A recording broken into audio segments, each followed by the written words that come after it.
Hello and welcome to my board game ranking video for 2024. I did one last year and it seemed to go well enough. So this year I'm going to primarily focus on what changed since I don't feel the need to completely repeat everything from the last video. So hopefully what that means is we'll get through this a little bit quicker. I will also be going through a couple board games that I have played but not yet rated. Some of them I meant to do a 5 first impressions on, but I just didn't get around to it.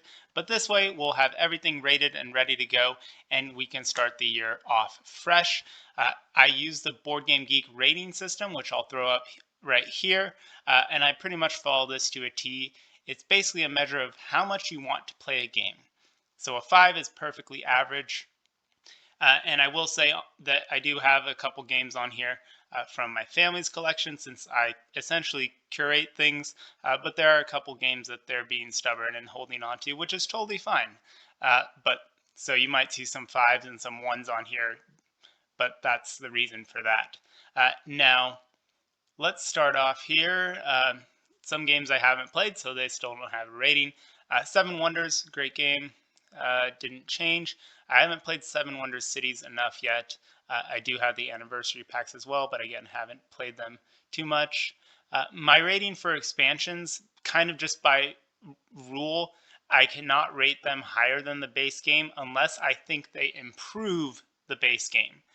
So that's why you'll see them rated a 9 in this case, just because I just feel like I can't rate them higher than the base game unless it drastically improves it.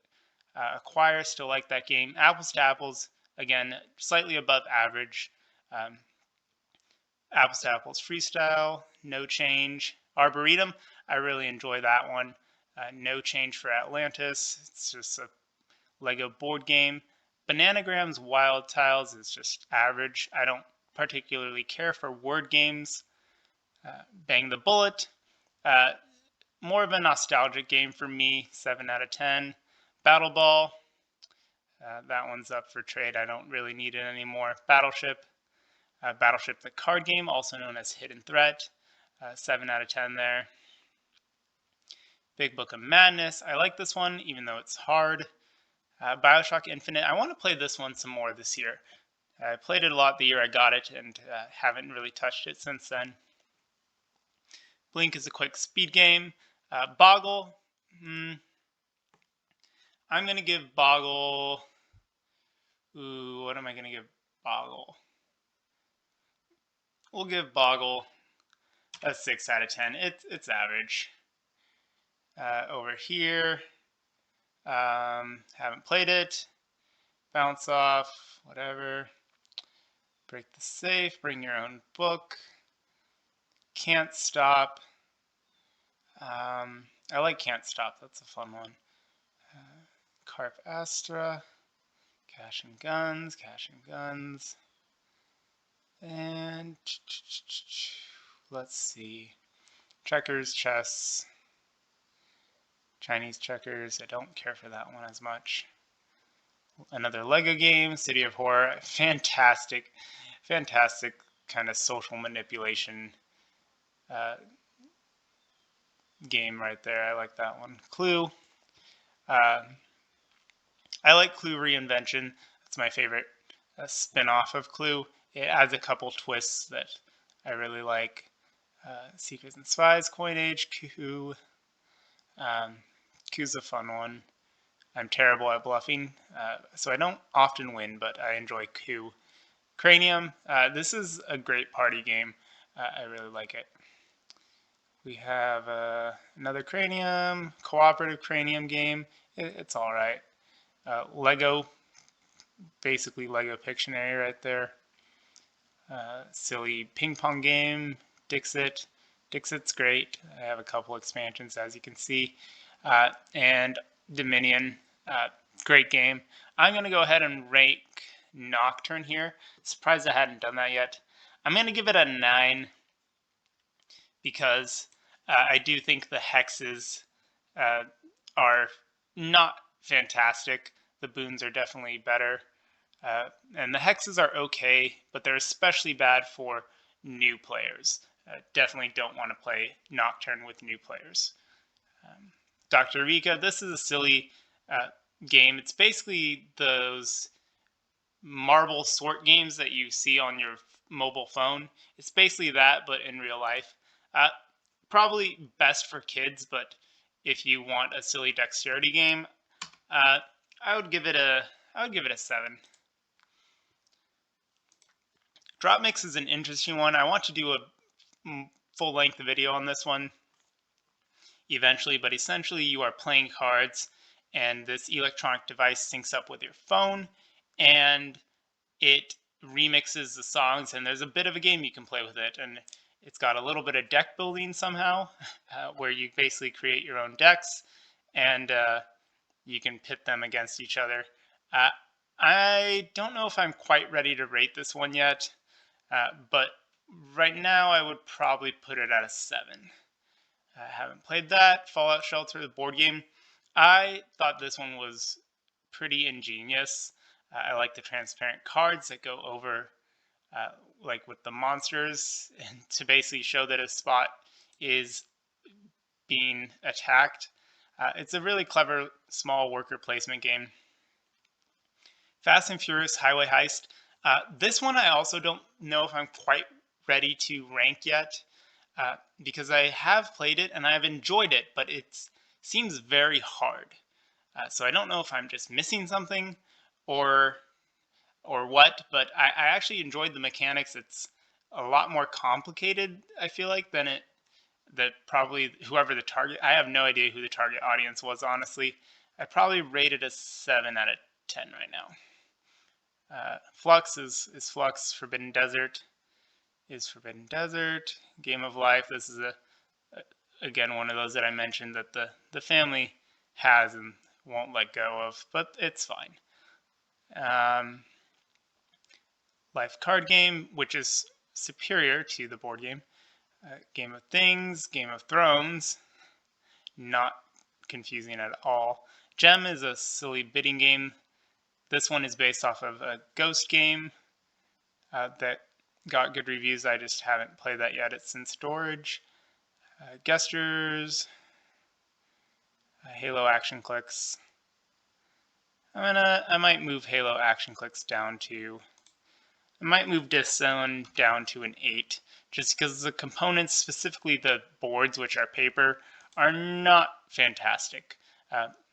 Basically, they did it so that they could keep the price point down. So I understand the compromises that they had to make in order to include 4 pre-painted minifigures and a map in a $10 box, but it does kind of hold it back a bit in that regard. Hanabi, I don't actually care for Hanabi. It's a 4 out of 10 for me. It's just, there's something about the cooperative, limited communication that does not appeal to me. But I do know some people that like it, so that's why I still own it. Heroica, it's a silly little game series. Definitely needs house rules, but I like Lego, so there you go. Hits the Road, Hive. I haven't rated Hive? What? How have I not rated Hive? Hive is a 9 out of 10 for me. Great game. I really like the expansions. You definitely want to hunt those down if you have the base game. So there's Hive. Home Alone game. This is a silly little asymmetrical game with really cute art. I think I would rate this one an 8. Yeah. How to Rob a Bank. Hue. No changes there, I don't think. Jenga Pass. Journey to the Center of the Earth. Just one. Actually, I don't think I've played just one since buying it. So there's that. I need to play Keyforge at some point. I did grab a couple decks when they were on clearance. We'll see what happens there. Ket, also known as a laser chess. Cthulhu. I actually don't think I've played with the Cthulhu temples just yet in my copy of King of New York or the Berserk die. I have only used the character standees. I haven't played with the little modules. King Domino is great. The expansion's good as well. Bunch of Last Night on Earth supplements. I did a whole video on how to put those in one box. Lost Cities, great game, still holds up. So here's an instance here where you can see an expansion rated higher than a base game because this expansion, I believe, greatly improves the base game of Machikoro. And in my opinion, it's better than the Harbor, but I'm in the minority on that one. Magic the Gathering, it's all right. It's not really my thing, but I understand a lot of people like it. Millborns, no change, no change, no change. Monopoly Deal. Monopoly Deal, I think we can probably bring that to an 8. Still a fine game, great little quick card game. It's not trying to be anything special, but probably not, doesn't warrant a 9 there. So there's that. The Millionaire one is horrible though. Don't get that one. Monopoly, Munchkin. Munchkin is Munchkin. Munchkin Loot Letters, clever as well. It's just love letter. Word Game, New York 1901. I adore this game. I'm sad it doesn't get more buzz. No Thanks. I haven't rated No Thanks. No Thanks is a very quick, clever card game. Super simple, easy to teach, pick up and play. 9 out of 10 for me. Nut. Is that a new cover? They changed it on me. That's not what mine looks like. All right, and Oregon Trail. Pandemic. Ooh. I think I'm going to also bring Pandemic down to a 9. I still enjoy it, but I don't find myself requesting it as often anymore. Part of it, I think, is I don't know what people's lives were like during the actual pandemic, and so I don't want to trigger anyone. But I've obviously played that a lot. It's still probably in my top 10 favorite games. Parks is another one I'm surprised I haven't rated yet. I really like Parks. I'm gonna give it a 9 out of 10. 9 out of 10. Yep. Patchworks, it's good. I don't think it's amazing. I would probably say it's a 6 leaning towards a 7. There's that. Phase 10, Photosynthesis. Pit. Pit is another one that's probably an 8. Do that. Planted, I really enjoy Planted. Princess Bride, my partner and I played the first level of this one, and it was okay. I've been meaning to get back to it. I'm hoping it gets better, both story-wise and, well, story-wise it's just a movie, which I enjoy, but we'll see. Quadropolis. I like Quadropolis. I wish it had more, and there's expansions, but none of them seem to really do too much. Quirkle's great. I don't frequently win. Race for the Galaxy. I love Race for the Galaxy. I'm going to give this one a 9 out of 10. I don't often win, but yeah, there's that. A couple expansions. I've only played with Gathering Storm. I've yet to play the Xeno Invasion, so we'll have to get that to the table this year. I think I said that in my previous video. Racco, Ramesses Pyramid, Resistance, Hostile Intent. Have I not played that one? I guess I haven't. Regular, traditional Risk. Risk 2210. I enjoy Risk. It's Risk. I like it. Yeah, I have no excuses. I like Risk. And let's see some more games. Story Cubes. Story Cubes aren't really a game. They're kind of just an activity, but you can do a lot with them. So, Rummy Cube, Sagrada. Okay. I am surprised. How have I not rated so many of these games? 10. Yep, 10 out of 10. 5-6 player expansion. It's okay. The private dice pool is kind of cool. It adds kind of a puzzle within a puzzle. We'll give that a 9. And Glory, which one? I forget. I mix these up. What do they do? Glory is the one that adds. I'm gonna give this one an 8. And this is Passion's the one with the rainbow dice. I'm gonna give that one a 9. I think that's where I would put them right now. San Juan, I have yet to play. Say Anything's categories. Shot and Totten. Shot and Totten's fun. I would say it's probably somewhere between a 7 and an 8. Scrabble. Set. Set is a fun, quick matching game. For what it is, I would probably give it a 7. I think I'd probably still prefer something like Spot It, but Set's alright. Shuffle Grand Prix. Oh, I really wanted to like this one, mostly because I've always been looking for a game that is Mario Kart in card game form, and I was hoping this would be it, and it comes close, but not quite. Just misses the mark for me. I would probably be somewhere between a 7 and a 6. We're going to go with 6. I might have to play it again just to get a feel for it, but there's that. Smash Up. I think I've cooled on Smash Up a little bit, so I'm not sure if I still want it up at a 9, but it's fun. I got some expansions there.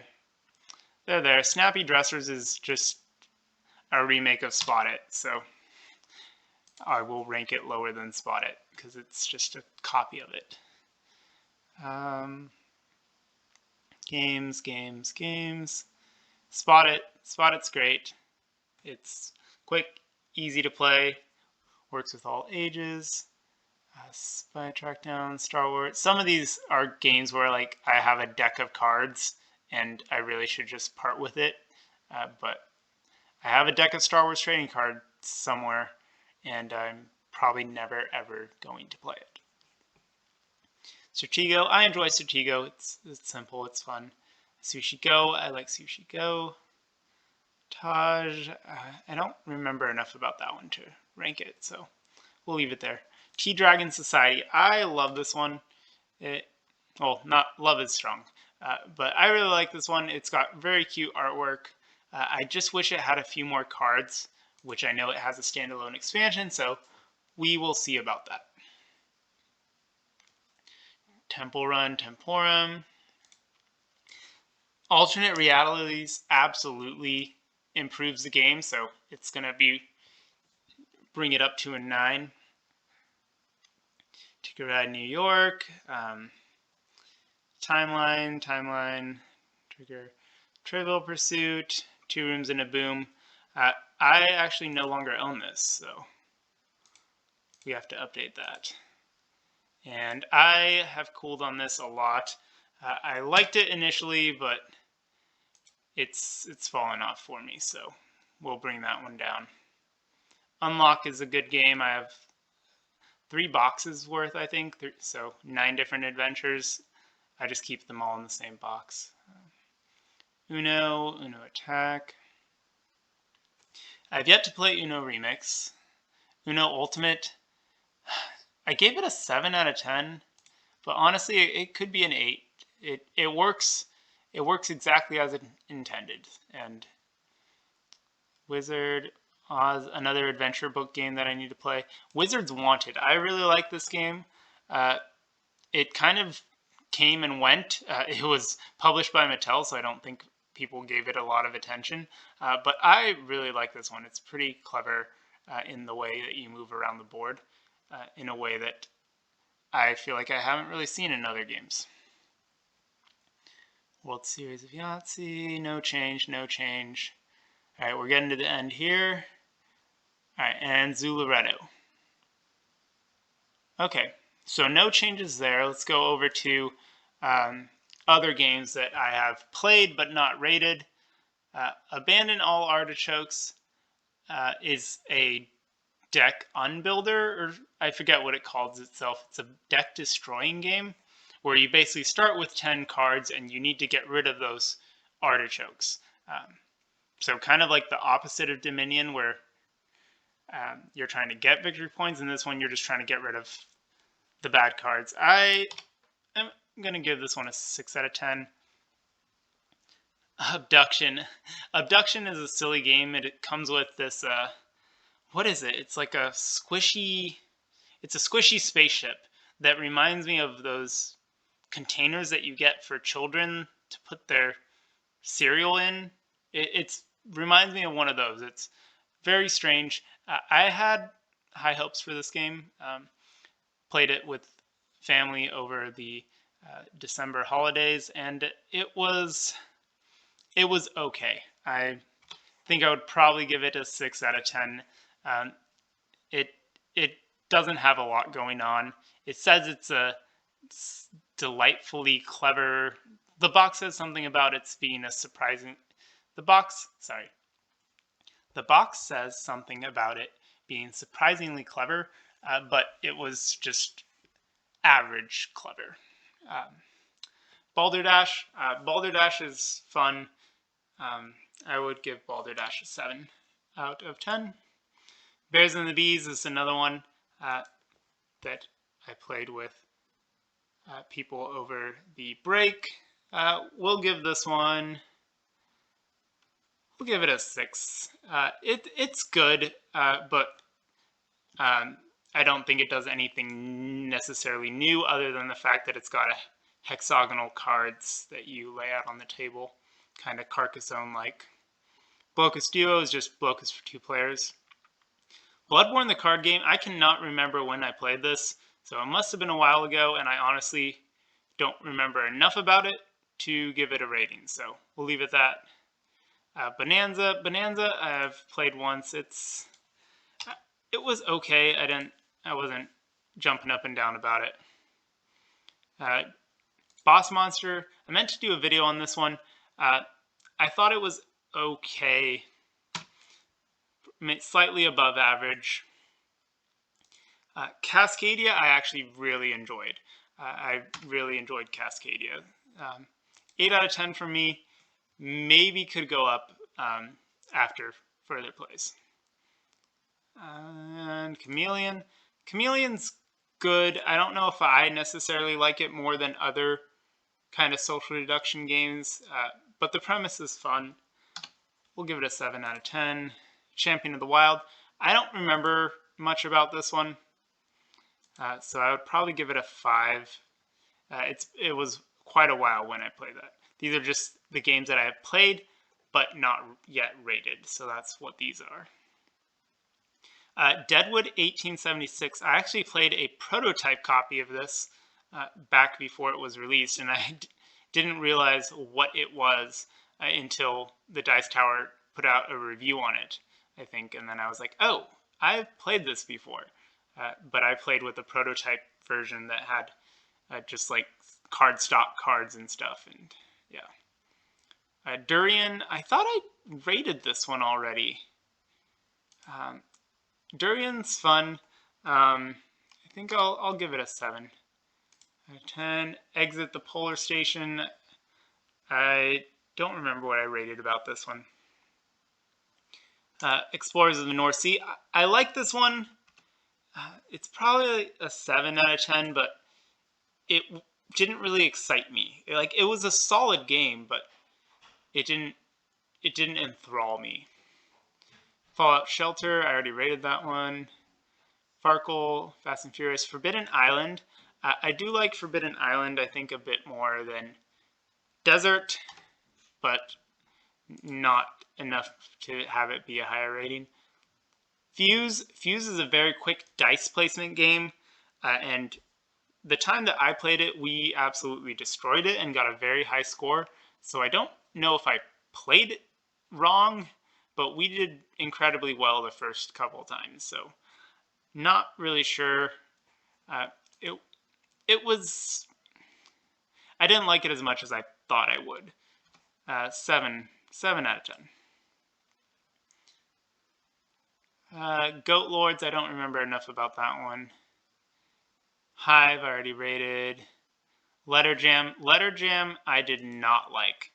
I did not like Letter Jam. I will say 4 out of 10. Like still a game, but not one that I enjoyed. Mastermind's probably a 6. It's just a 2-player code breaking game. No thanks. I already did a rating on. Northern Pacific. Northern Pacific, I would rate this one. I think I gave it an 8. Can't remember. Patchwork. I did those. Risk Strike. Okay. So Risk Strike, I actually need to mark that as owned. But Risk Strike, I just got this one as a gift because, again, I like Risk. I'm going to give it an 8. I'll probably do a more in-depth review on that in the future, so be looking out for that. Skyjo. Skyjo is, I was told it's kind of similar to Golf, which is a card game you can play with just a standard deck of cards. I could be misremembering that reference, but it's fine. 6 out of 10. So Clover, I expected to not like this one, but it was fun. I'll give it a 7 out of 10. Sushi Go Party. Sushi Go Party is both better and worse than Sushi Go in some ways. It has more variety, but it also, you have to reshuffle the deck. It's a mess. I don't really know what to rate that. This one we did, Tiny Towns. I like Tiny Towns. I'm going to give Tiny Towns an 8 out of 10. What do you mean, Wits and Wagers? And those I've already rated. All right, so let's go back to here and refresh our page. And so there you have it. Those are my board game rankings for the start of the year. We'll see what this year has in store. Will I play more new games, or will I just play what I already have? We will find out. Once again, if you enjoy the content, consider subscribing to Board Games, Bricks, and Hobbies. Take care. Bye.